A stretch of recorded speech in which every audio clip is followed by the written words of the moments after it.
Bonjour. Le 10 octobre dernier, l'ensemble des syndicats étaient réunis partout en France afin de manifester pour la défense du service public.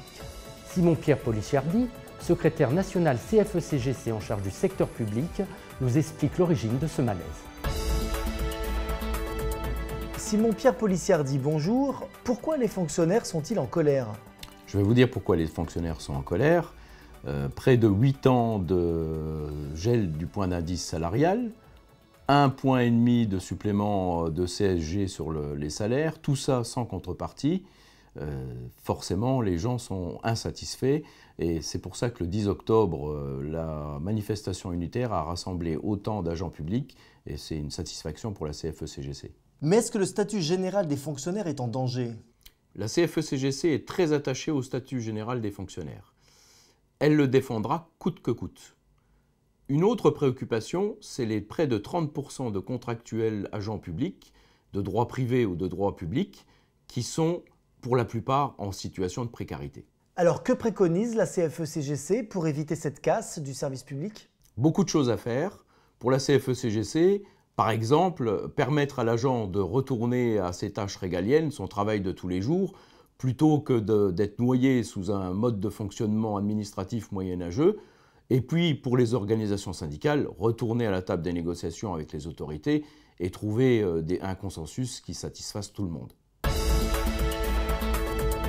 Et ce mois-ci, dans la Minute Info, un chiffre. Selon une enquête réalisée auprès de la police judiciaire par le syndicat Alliance Police CFE-CGC, 70% des personnes interrogées affirment ne pas pouvoir faire face à leur charge de travail.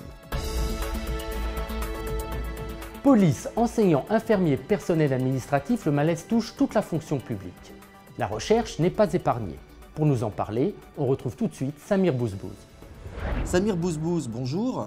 La France n'a-t-elle plus d'ambition pour sa recherche? À cette question, on peut répondre oui et non. Oui, puisque le profil disciplinaire de la recherche en France a peu évolué entre 2005 et 2015. Est-ce par manque de vision, d'ambition ou de stratégie?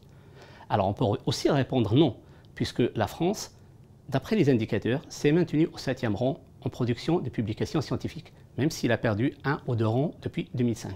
Et qu'en est-il du financement de la recherche? Actuellement, les financements de recherche sont en augmentation, mais c'est des financements de recherche sur projet. Les financements de recherche en dotation de base ont diminué. Donc, au quotidien, les chercheurs passent leur temps à monter des dossiers pour répondre à des appels à projets pour financer leur recherche, avec une seule certitude, que 10 à 15% des dossiers aboutissent.